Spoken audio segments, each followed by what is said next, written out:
Hospital? What are you talking about? You just don't want to cook dinner, right? Stop making excuses. These were the words I heard from my husband Ethan and my mother-in-law Linda. I was on my way to the hospital because I was going into labor, but Linda kept calling me nonstop. I had no choice but to go back home, even though I was in pain. Ethan and Linda didn't seem to care that I was about to give birth. I made it to their house, but I collapsed and had to be rushed to the hospital. Even though neither of them seemed worried about me, I had been patient for a long time. But this time, I decided I couldn't keep pretending things were fine with them. I'm Emma, 33 years old. I work in an office and I'm currently on maternity leave. My husband Ethan and I got married 2 years ago. We're the same age and we met at a speed dating event. When I first saw him, he wasn't my type, but he was easy to talk to. I was really shy. I'd gone to many speed dating events before, but I was always too nervous to open up. With Ethan, though, I felt comfortable right away. We exchanged contact details for the first time that day. We went out for dinner a few times after that, and the conversation was just as easy as it had been when we first met. Time passed quickly, and we realized we had similar tastes in food, so we enjoyed going to restaurants together. I loved looking forward to weekends when I could see him. After a few dates, we decided to become a couple. A year later, we got married. At the beginning of our marriage, I still enjoyed talking to Ethan just like when we were dating. I would rush home from work because I couldn't wait to see him. Eating dinner and talking about our day became the best part of my day, and I was always happy. But there was one thing I didn't like about being married: the weekend dinners at Ethan's parents' house. Every weekend we'd drive there, and I cooked dinner for everyone. Their house is about an hour away from ours, and I don't get along with Linda. She can be nice, but she's unpredictable. When she gets angry, she can be really harsh. Before we got married, things went smoothly when I visited. I arrived at their house early in the afternoon, but by evening I realized something was off. "You should eat too. I'm going to cook for you," Linda suddenly said. I didn't want to trouble her, so I said, "No, it's okay. You don't need to cook for me.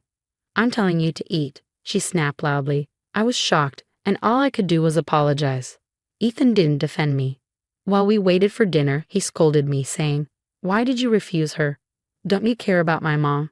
I was confused because he didn't act like the man I knew. It was Ethan's dad, Jack, who helped ease the tension. "Where are you from, Emma?" he asked when he saw how uncomfortable I was. Once the meal was ready, Linda was still upset, and Ethan seemed mad at me too. The whole situation was awkward, but Jack kept asking me questions, making things feel more comfortable. When I was talking to my father-in-law, my mother-in-law, and Ethan, who had been quiet at first, finally started joining the conversation. Eventually, we managed to enjoy the meal together.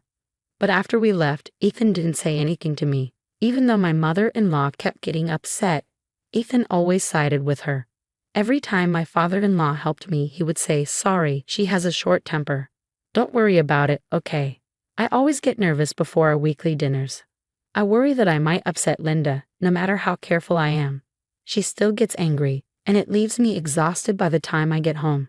I don't want to go, but I put up with it because Ethan enjoys it every week. For the dinner, "What are you going to cook this time?" Ethan would ask. I love him when we're alone at home, but I don't like him much at his parents' house. Then, one day, I found out I was pregnant. The morning sickness was so bad that I had to take some days off work. "Are you okay? Call me if you need anything," Ethan said one morning when I was too sick to go to work. He went to the store and bought something I could eat. His kind words made me feel a bit better. That week, I was still feeling unwell and couldn't work. The smell of food made me feel worse, so I knew I wouldn't be able to make it to the dinner party on the weekend. I thought Ethan would understand, but he said, "Rest today, and we can go to the dinner tomorrow." The morning before he left for work, I told him, "I don't think I can go tomorrow. The smell of the food will make me sick."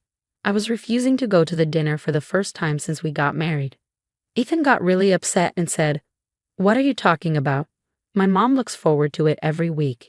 You promised we'd go to announce your pregnancy, just deal with it for one day." It was the first time I had ever seen Ethan this angry, except when he was upset with my in-laws. I didn't know why the dinner was that important. We had talked about going to announce the pregnancy, but that was before the morning sickness got so bad. "Sorry," I said, too sick to argue. I apologized to calm him down. He left without saying anything, and I ended up crying in bed because I felt so emotionally drained. That night, when he came home, Ethan was back to being kind, just like before. The next day, we drove to my parents-in-law's house. The hour-long drive was tough. I felt sick several times and had to stop to rest. Ethan was concerned, but he didn't suggest going back home. We bought some food and finally reached his parents' house. "Welcome," Linda greeted us with a smile. Before starting dinner, we told them about the pregnancy. "Oh my gosh, congratulations. I hope it's a boy," Linda said, overjoyed. "Take care of yourself and have a healthy baby," Jack, my father-in-law, added kindly. Ethan was happy to see his parents so excited. I was happy they were happy too, but I was feeling awful. I could barely manage a fake smile. While I cooked, I kept feeling sick and had to sit down to rest. I wore a mask to avoid the smell of the food. I could hear Ethan and Linda talking happily together, completely ignoring how I was feeling. Jack noticed that I wasn't feeling well and came to the kitchen. "Morning sickness, you came here to announce your pregnancy? I'm sorry you have to work when you're not feeling well. You don't have to do this next week," he said, helping me with the dishes. His kindness almost made me cry. I wished Ethan had said something like that. But Linda didn't seem to care at all when Jack helped me. When dinner started, I was too sick to eat. "Emma, why aren't you eating?" Linda asked. I could only answer, "I'm sorry, my morning sickness is so bad." She replied, "If you don't eat, your baby won't get any nutrients. You need to eat, even if you don't want to," with a stern look on her face. Ethan also said, "That's right, stop making excuses and eat." I tried to force myself, but after one bite, I had to rush to the bathroom. "We're eating? That's gross." I heard Linda yelling outside the bathroom. I couldn't stop crying. I'm not sure how long I was in the bathroom, but when I finally came out, Linda had calmed down. I think Jack must have said something to her. I was thankful to Jack, but disappointed that Ethan hadn't shown any concern for me. After that, no matter how bad my morning sickness was, the weekly dinners kept happening. I wanted to refuse many times, but I knew Ethan would get angry, so I kept quiet. One day, at another dinner, we announced that we were having a girl. "Oh, I wanted a boy," Linda said, but she wasn't upset. "I know, I'm sorry," Ethan replied. For some reason, he apologized to her. I didn't understand why he was apologizing. My frustration with him kept growing. Although he was kind at home, everything started to feel like a lie. But I had no choice but to endure it for the sake of the baby I was carrying. Every day, I just hoped the baby would be born safely. The baby was growing, and I was in the final months of my pregnancy. The baby could come any time now. I had everything ready to go to the hospital, but the weekly dinners still continued. On the morning of one dinner, I started having contractions. The intervals were still long, so I didn't need to go to the hospital yet. But I wasn't sure when it would be time. "I'm not going today, no matter what you say," I told Ethan firmly.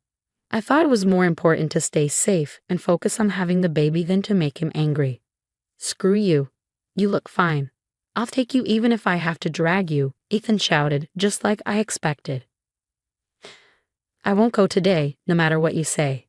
What if something happens to the baby?" For the first time in our marriage, I stood up to Ethan. As I was talking back, a contraction hit, and I bent over in pain. "Enough. I'll go by myself," Ethan snapped and left. He didn't seem to care about me in pain, but I thought it was better than being forced to go with him.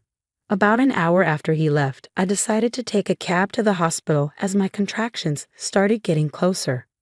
Just as I got in the cab, I saw that Linda had called me multiple times. I checked my phone and saw dozens of missed calls. "Hello," I answered, barely able to speak. "Come home right now and cook dinner," she yelled as soon as I picked up. "I'm on my way to the hospital for labor pains," I told her. But she didn't understand. "Hospitals? What are you talking about?" "Just a stomachache. You don't want to cook, do you? Don't make excuses." Then I heard Ethan's voice in the background. "Come straight home now." Linda didn't stop yelling. "Okay, I understand." I didn't know what else to do but listen to them. I felt ashamed of myself. Tears streamed down my face from the pain, anger, and sadness. The cab driver was confused when I changed the destination to my in-laws' house. I finally arrived at their house, dizzy and sweating.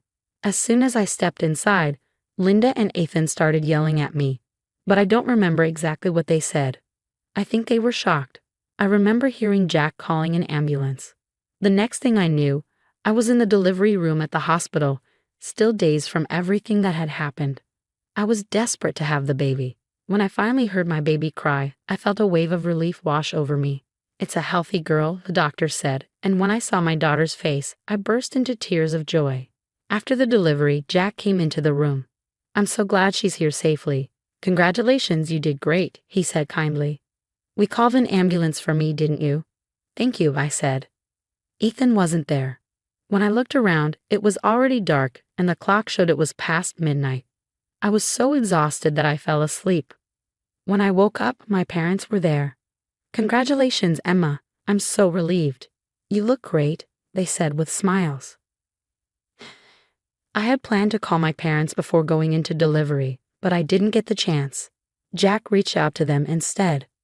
When I saw my parents, I couldn't hold back my tears. I told them everything about Ethan and Linda. Why didn't you tell me sooner? I can't forgive them. My father was furious, and my mother held me tightly, crying. It must have been so hard on you. You've been through so much. Then Jack brought Linda and Ethan into the room. When my father saw Ethan, he said, "What were you going to do if something happened to my daughter or granddaughter?" My father yelled at Ethan, but Ethan replied, No, the baby is fine. Of course I care about our child, but I also care about my mother. I think it's Emma's fault for not saying it more clearly. Linda also said something strange. David is right. Family dinners are important. I didn't know Emma was so close to giving birth because she never made it clear. My father tried to grab Ethan when he heard that, but I stopped him. I don't want to hear any more. From now on, I'll take care of my daughter. Please leave. Ethan and Linda shrugged and left the room. I'm really sorry. I'll talk to both of them, Jack said as he left. Afterward, I spent time with my parents talking about the future. I realized how much their constant yelling had affected me. Looking at my daughter's face, I knew I had to be strong. I had to protect her no matter what. My mother visited me every day, staying with me all day, and that helped me feel more at ease. Soon, the day came when I was ready to leave the hospital. I went home with my parents to the house where Ethan was waiting. I asked Jack to bring Linda along too. When we arrived home, I asked my mother to take my daughter to another room. Welcome back, Emma, Ethan said as I walked in. I'm so sorry, I was wrong. Let's live as a family from now on. He apologized suddenly, probably after Jack spoke to him.